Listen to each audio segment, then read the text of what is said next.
প্রবাসীদের পাঠানো আয় মার্চের পর সবচেয়ে কম এসেছে জুলাইয়ে, তবে গত বছরের একই সময়ের তুলনায় বেশি রয়েছে অনেকটাই। এদিকে আমদানি কম ও রেমিটেন্সের প্রবাহে ফের বেড়েছে রিজার্ভ। এসব নিয়ে আলোচনা করব, সঙ্গে মুদ্রাবাজার, চালের বাজার ও সোনালী আঁশ পাট জাগ দেওয়ার সবশেষ খবর। আলোচনা করব দেশের শেয়ার বাজারে বিনিয়োগ লেনদেন নিয়েও, থাকছে বন্দর ও হাটের খবর। এসব নিয়ে সপ্তাহ শুরুর বৌনি আয়োজনে আছে তানজিম শাফিন। প্রবাসীদের পাঠানো রেমিটেন্সে দেখা যায় চলতি অর্থ বছরের জুলাইয়ের ৩০ দিনে রেমিটেন্স এসেছে $2.36 বিলিয়ন, অর্থাৎ মার্চ মাসের পর সবচেয়ে কম রেমিটেন্স এসেছে জুলাইয়ে। আমরা রেমিটেন্সের যে পরিসংখ্যান বছর জুড়ে সেটি দেখে নিতে পারি। জুলাই মাসের ৩০ দিনের যে হিসাব, মাসটি ৩১ দিনের হলেও ৩০ দিনের হিসাব যেটি বাংলাদেশ ব্যাংকের হালনাগাদে পাওয়া যাচ্ছে, সেখানে $2.36 বিলিয়ন রেমিটেন্স এসেছে জুলাই মাসে। জুন মাসে যা ছিল $2.82 বিলিয়ন, মে মাসে $3 বিলিয়ন কাছাকাছি, $2.96 বিলিয়ন, এপ্রিল মাসে $2.75 বিলিয়ন, মার্চ মাসে চলতি বছরের সর্বোচ্চ রেমিটেন্স এসেছিল $3 বিলিয়ন বেশি, $3.29 বিলিয়ন। ফেব্রুয়ারিতে $2.5 বিলিয়ন বেশি রেমিটেন্স এসেছে এবং জানুয়ারি মাসে এসেছিল $2.18 বিলিয়ন।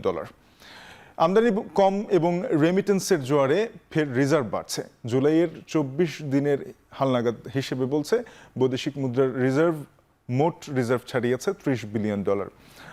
আমরা গ্রস রিজার্ভের এবং BPM6 অর্থাৎ IMF এর পরামর্শ দেওয়া পদ্ধতিতে রিজার্ভের যেই পরিমাণ সেটি দেখতে পাচ্ছি।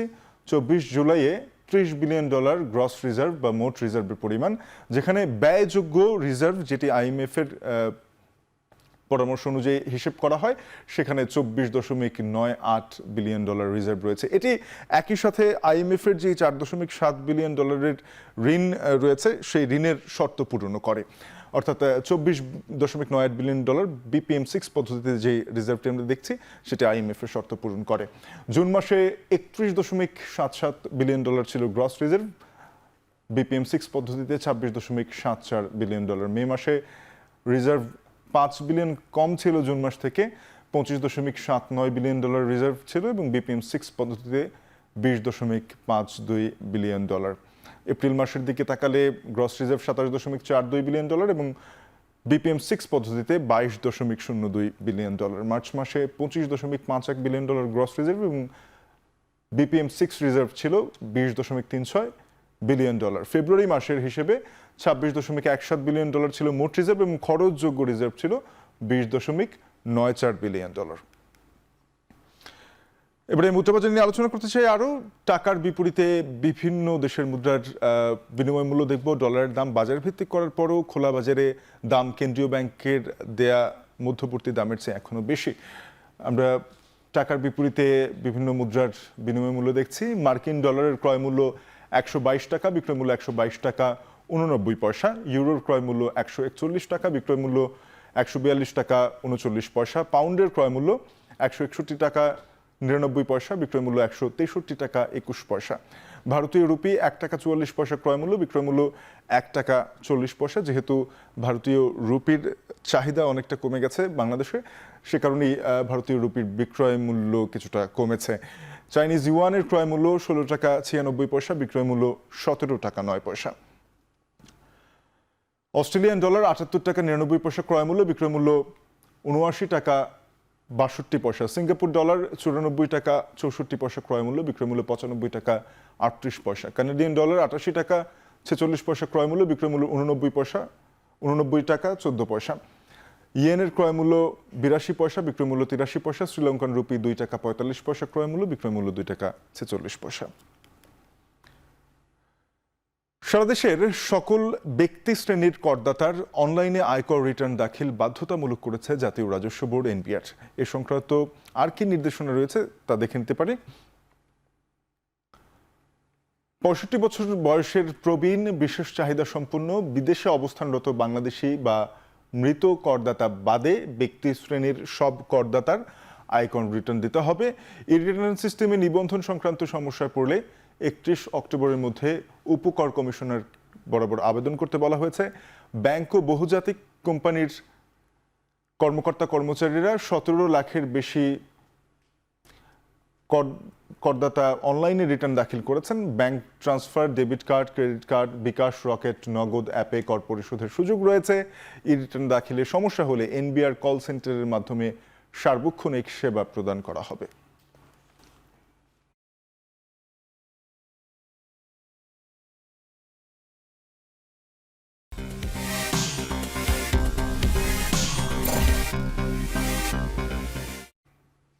গেল সপ্তাহের শেষ কার্যদিবসে 90 পয়েন্টের বড় উত্থান দেখেছে দেশের প্রধান পুঁজিবাজার ঢাকা স্টক এক্সচেঞ্জ। চলতি সপ্তাহের প্রথম কার্যদিবসে লেনদেনের সবশেষ অবস্থা দেখে নেব ডিএসইর ওয়েবসাইট থেকে। দেখছি আজকেও বড় ধরনের ইতিবাচক প্রবণতায় রয়েছে পুঁজিবাজার। 84.57 পয়েন্ট বেড়েছে এখনো পর্যন্ত সার্বিক সূচক ডিএসইএক্স, দাঁড়িয়েছে ৫,৫২৭.৯৯ পয়েন্টে। 1% বেশি বেড়েছে, 1.5% বেশি বেড়েছে সার্বিক সূচক বা প্রধান সূচকটি। এছাড়া সরিয়ে সূচকটি বেড়েছে, আমরা দেখছি যে 1.5% বেশি, 1.79% পর্যন্ত বৃদ্ধি হয়েছে।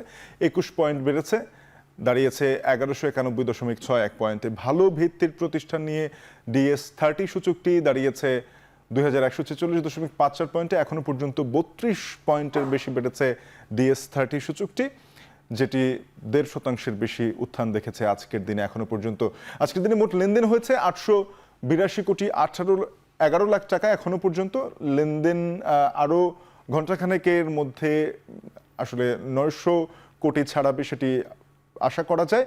বেশিরভাগ প্রতিষ্ঠানের শেয়ার দর বেড়েছে, 225টি প্রতিষ্ঠানের শেয়ার দর বেড়েছে, দর কমেছে 115টির এবং দর অপরিবর্তিত রয়েছে 58টি প্রতিষ্ঠানের শেয়ারের। অর্থাৎ বলা যায় যে পরপর 3 দিন, গেল সপ্তাহের শেষ 2 দিন এবং চলতি সপ্তাহের প্রথম কার্যদিবসে পুঁজিবাজারে লেনদেন এবং সূচকে দারুণ ইতিবাচকতা দেখা যাচ্ছে। চলতি সপ্তাহে বেশ কিছু প্রতিষ্ঠানের পর্ষদ সভা রয়েছে পুঁজিবাজারে, দেখে নিতে চাই তাদের তথ্য।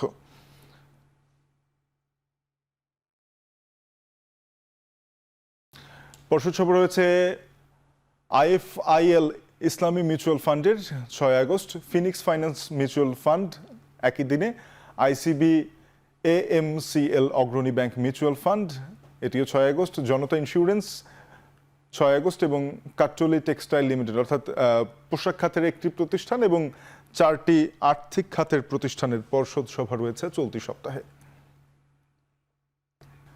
হিলি স্থলবন্দর দিয়ে কাঁচা মরিচের আমদানি বাড়লেও দাম কমছে না। কেজিতে 40 টাকা বেড়ে প্রতি কেজি বিক্রি হচ্ছে 150 টাকা দরে। এ নিয়ে বিস্তারিত জানাতে হিলি স্থলবন্দর থেকে যুক্ত হয়েছেন সহকর্মী সোহেল রানা। সোহেল, জানাবেন যে হিলি স্থলবন্দর দিয়ে কি পরিমাণ কাঁচা মরিচ আমদানি হচ্ছে এবং আমদানি বাড়ার পরেও দামে প্রভাব পড়ছে না কেন, দাম কমছে না কেন?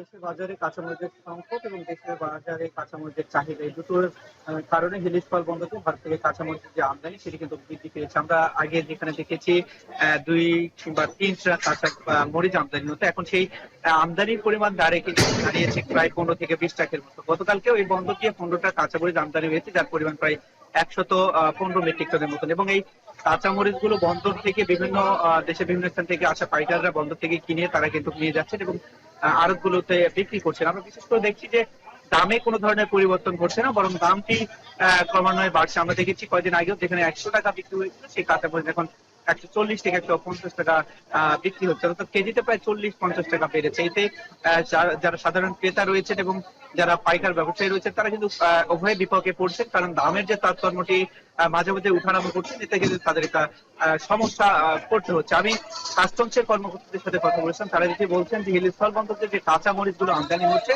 এই কাঁচামরিচ গুলো যাতে দ্রুততার সাথে বন্দরের যারা আমদানিকারক রয়েছেন তারা বাজারজাতকরণ করতে পারেন, সেই জন্য তারা যে পরীক্ষণ শুল্কায়নের বিষয়গুলো রয়েছেন সেগুলো দ্রুত ছাড় করে তারা সব ধরনের সহযোগিতা করে যাচ্ছেন। এবং বন্দর সংশ্লিষ্ট যে যারা রয়েছেন, বিশেষ করে বন্দরের যারা কর্তৃপক্ষ রয়েছেন, তারা লেবার আলাদা করে রাখছেন যাতে করে কাঁচামরিচ গুলো দ্রুত বাজারজাত করা যায়, সেজন্য তারা কাজ করছেন। এবং আমি এখন পর্যন্ত বন্দরের অভ্যন্তরে রয়েছে এবং বন্দরে কাঁচামরিচ সকাল থেকে যে পরিমাণ আমদানি হয়েছে সেই কাঁচামরিচ গুলো খালাস কার্যক্রম চলছে এবং সেই কাঁচামরিচ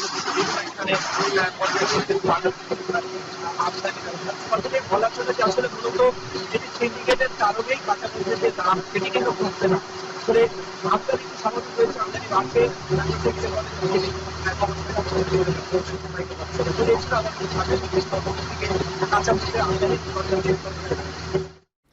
কাঁচামরিচ আমদানির খবর জানছিলাম, বাজারে সরবরাহের খবর জানছিলাম। যেতে চাই ফরিদপুরে, মফিজুর রহমান শিপন রয়েছেন। শিপন, জানাবেন যে এবার ফরিদপুরে পাট আবাদ হয়েছে ৮৬,০০০ হেক্টর জমিতে। তো যে লক্ষ্যমাত্রা ছিল, উৎপাদন লক্ষ্যমাত্রা, সেটি পূরণ হলো কিনা? যেহেতু এখন পাট জাগ দেওয়ার সময়, কর্মব্যস্ত সময়, যারা চাষিরা রয়েছেন তারা দাম ভালো পাওয়ার প্রত্যাশা করতে পারছেন কিনা? আপনি জানেন যে পাটের রাজধানী খ্যাত ফরিদপুরের সর্বত্রই কিন্তু এখন মূলত পাটের পরিচর্যা, অর্থাৎ পাট কাটা, পাট ধোয়া, পাট জাগ দেওয়া, পাট শুকানো, এই প্রক্রিয়ার মধ্যে এখন কৃষক কিষানীরা কর্মব্যস্ত রয়েছে। আমি এখন দাঁড়িয়ে আছি ফরিদপুরের অম্বিকাপুর ইউনিয়নের একটি মাঠে। সেখানে কিন্তু আমার পিছনে যারা পাটে নিয়ে কাজ করছে সবাই এখানে কিন্তু নারী শ্রমিক কিন্তু, এবং এখানে কিন্তু অনেকেই আসছে যে পাট জাগ দেওয়ার পরে পাট থেকে আঁশ ছাড়িয়ে দেবে এবং ধুয়ে দেবে, তারপর তারা পাটকাঠিটা নিয়ে যাবে, এমন সত্ত্বেও আসছে। আবার কেউ কেউ এখানে আসছে যে পাটকাঠি যে আটি আছে, ছোট আটি, সেই আটি হিসাবে একটি অঙ্ক দেওয়া হয়, টাকা দেওয়া হয়, সেই বিনিময়ে তারা কিন্তু এই কাজটি করে। আমি কথা বলেছিলাম ফরিদপুর একাধিক চাষির সঙ্গে, পাট চাষির সঙ্গে। তারা বলেছেন যে ফরিদপুর জেলায় এবারে যে পাটের যে আবাদ, শুরু থেকেই কিন্তু বৃষ্টিপাতের স্বল্পতা ছিল, যে কারণে কিন্তু পানি সেচ দিয়ে পাট চাষ করতে হয়েছে, যে কারণে তাদের ব্যয়ও বেড়েছে। তবে আশার বাণী হচ্ছে যে এই সম্প্রতি সময় হঠাৎ করেই ব্যাপক হারে বৃষ্টি হওয়ার কারণে পাট পচনের যে পানির সংকট থাকে কয়েক বছর যাবত, সেটি কিন্তু অনেকটাই লাঘব হয়েছে, এমনটি কিন্তু পাট চাষিরা বলছে। তো ভালো পানি পাওয়াতে একটি লাভ হবে এমনটি বলেছেন কৃষি সম্প্রসারণ অধিদপ্তর। তারা বলেছেন যে পরিষ্কার পানি পেলে পাটের কালার বা রং যেটা বলি আমরা, সেটা কিন্তু পরিষ্কার চকচকা এবং সোনালির যে বেসিক যে কালার, সেটি কিন্তু ফিরে আসবে। এটা চাষিদের কিন্তু লাভবান হবে। আমি খোঁজ নিয়েছিলাম ফরিদপুরের কানাইপুর, অর্থাৎ ফরিদপুর জেলার যে অন্যতম পাটের বাজার কানাইপুর বাজার, সেখানে কিন্তু শুক্রবার এবং মঙ্গলবারে হাট বসে।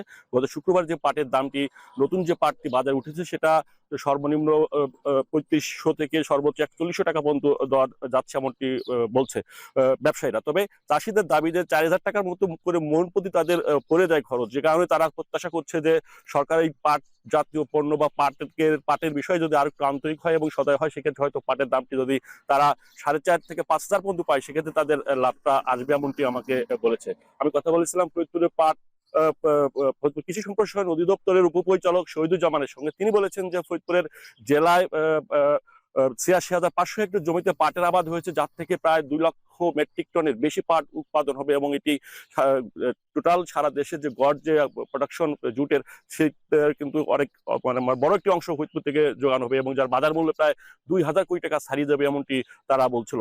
তো ফরিদপুরের যে যতগুলো পাটকল রয়েছে বেসরকারি ভাবে, বিশেষ করে প্রায় ১৯টি পাটকল রয়েছে, তার মধ্যে ১৪টি পাটকল সচল রয়েছে। তো পাটকলের মালিক যারা রয়েছে বা পাটকলের যারা কর্মকর্তা রয়েছে, তাদের সঙ্গে কথা বলে জানা গেছে যে এবারে পাটের কালার অন্য যে কোনো সময় থেকে ভালো হবে। তবে কথা হচ্ছে যে দাম দিয়ে তারাও শঙ্কিত রয়েছে, অর্থাৎ কাঁচা তারল্য সংকট তাদেরও আছে কম বেশি, যেই পরিমাণ তাদের পাট কেনার দরকার, সেই পরিমাণ অর্থ সংকটের কথাও তারা বলেছেন। সব মিলে বলতে হয় যে ফরিদপুর জেলায় এই মুহূর্তে প্রতিটা কৃষক কিষানী পরিবার কিন্তু এখন পাটের বাজারজাত করার জন্য যে প্রসেস, বাজারজাত করার আগে যে প্রসেস, সেই প্রসেসের কাজটাই তারা করছে। তো এই ছিল ফরিদপুরের সর্বশেষ পাটের খবরাখবর। শাপিন। ফরিদপুরে চলছে পাট প্রস্তুত করা এবং বাজারজাতকরণের প্রস্তুতি, এ নিয়ে জানাচ্ছিলেন সহকর্মী মফিজুর রহমান শিপন।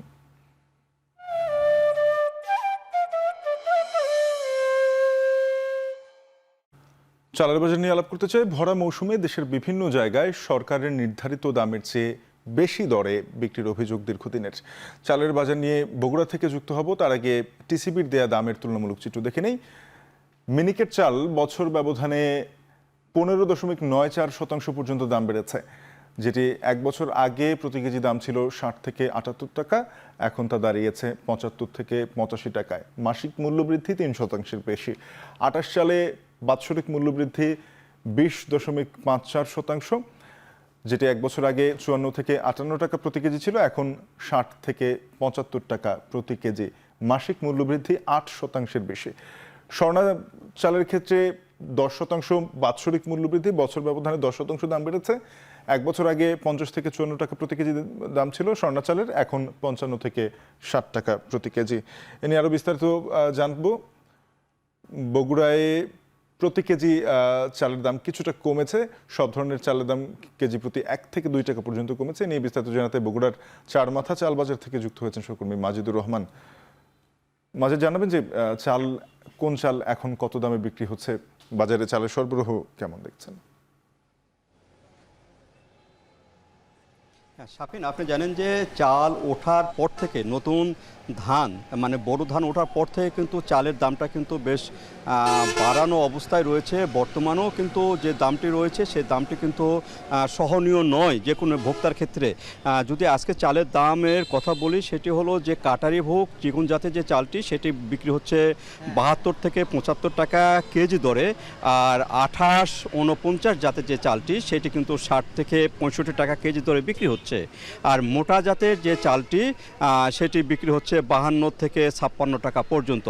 অর্থাৎ প্রথম থেকে যে দামটি ছিল সে দামটি তেমনই আছে, মাঝখানে আরেকটু বেড়েছিল দাম, কিন্তু আজকের বাজারে কোনো চালে 1 থেকে 2 টাকা কমেছে, আবার কোনো চালের দাম স্বাভাবিকই রয়েছে। অর্থাৎ চালের যে দামটি কয়েকদিনে 15 দিনের তুলনায় খুব একটা যে হেরফের সেটি কিন্তু আর হয়নি। আর আবহাওয়া যদি এরকম থেকে থাকে তাহলে মানে যে বর্তমান ড্যাম আবহাওয়া, সে আবহাওয়াটা যদি থেকে থাকে তাহলে হয়তো চালের দামটা আবার ওঠানামা করতে পারে। আর এখানে কিছুদিন আগে সরকারি তরফ থেকে যে ঘোষণাটা আসছে নিত্য প্রয়োজনীয় যে দ্রব্যাদি তার যে মূল্যস্ফীতি অনেকটা কমে এসেছে, কিন্তু চালের মূল্যস্ফীতি কমেনি। এবং এই চালের দামটা কিন্তু এখনও বেশি থাকার কারণে যে বর্তমান যে ভোক্তারা তারা কিন্তু খুব কষ্টকর অবস্থায় তাদের চাল কিনতে হচ্ছে। তাদের যে মূল্য যদি 50 থেকে 60 টাকার মধ্যে প্রতিটি চালের মূল্য থাকতো তাহলে হয়তো তারা একটু স্বাচ্ছন্দ্যে কেনাকাটা করতে পারতেন, কিন্তু বর্তমানে যে দামটি রয়েছে সেটি স্বাভাবিকের তুলনায়, অর্থাৎ তাদের যে ক্রয় ক্ষমতা সেই তুলনায় কিন্তু অনেকটা বেশি তারা বলছেন। আর এই ব্যাপারে যে সরকারের যে পদক্ষেপ, তারা আমদানির একটি বিষয় চিন্তাভাবনা করেছেন এবং চাল আমদানির কথা শোনা যাচ্ছে, এবং চাল আমদানি হলেও হয়তো বা কিছুটা কমে যেতে পারে। আর বর্তমানে যদি আমি একটু পরিসংখ্যান বলি, সেটি হলো বগুড়াতে এইবারে প্রায় 75,000 হেক্টর জমিতে চাল উৎপাদন হয়েছে 7 লাখ মেট্রিক টন। এই চাল কিন্তু এখানে উৎপাদন হয়েছে, যেটা এখানকার যে প্রয়োজন আর কি চাহিদার তুলনায় কিন্তু উদ্বৃত্ত চাল এখানে উৎপাদন হয়েছে। আর খাদ্য বিভাগ এখানে যে চাল সংগ্রহ, ধান চাল সংগ্রহের অভিযান সেটি কিন্তু শেষ হয়েছে। খাদ্য বিভাগের তথ্য মতে এখানে চাল সংগ্রহ শতভাগ হয়েছে, কিন্তু ধান যে সংগ্রহ সে সংগ্রহটা প্রথম অবস্থায় খুবই নাজুক অবস্থায় ছিল, পরে আবার তারা শতভাগ করেছে বলে আমাদেরকে জানিয়েছে। তো এইভাবে কিন্তু চালের দামটি বর্তমানে যেটি রয়েছে সেটি কিন্তু এখনও স্বাভাবিক হয়নি। তবে এই স্বাভাবিক হওয়ার দাম হওয়ার ব্যাপারে কিন্তু এখানে ভোক্তারা আশাবাদী। তারা বলছেন যে চালের দামটা যদি স্বাভাবিক হয় তাহলে তাদের ক্রয় ক্ষমতার মধ্যে থাকবে এবং তাদের সংসারের যে প্রয়োজনীয়তা সে প্রয়োজনীয়তা তারা মেটাতে পারবে। অন্যান্য যে জিনিসপত্র যে দাম সে তুলনায় চালের দামটা একটু তাদের কাছে বেশি মনে হয়েছে, এবং কিছুদিনের মধ্যে চালের দামটা কমার ব্যাপারে সরকারের কাছে একটু তাদের আহ্বান জানিয়েছেন, এবং তারা জানান যে এই চালের দামের কারণে তাদের কিন্তু সংসার চালাতে অনেকটা কষ্ট হচ্ছে। তো এই ছিল শাফিন আমার কাছে চালের বাজার নিয়ে বগুড়া থেকে সর্বশেষ। মাজিদ, আপনাকে ধন্যবাদ। সহকর্মী মাজিদুর রহমান যুক্ত হয়েছিলেন বগুড়া থেকে, চালের বাজার নিয়ে জানাচ্ছিলেন। এ ছিল এই সপ্তাহের বৌনিতে। এখন টেলিভিশনের ওয়েবসাইট দেখতে ভিজিট করুন www.ekhon.tv। যুক্ত থাকুন ফেসবুকে facebook.com/tv.ekhon, এবং ইউটিউবে দেখতে ভিজিট করুন youtube.com/c/ekhon tv।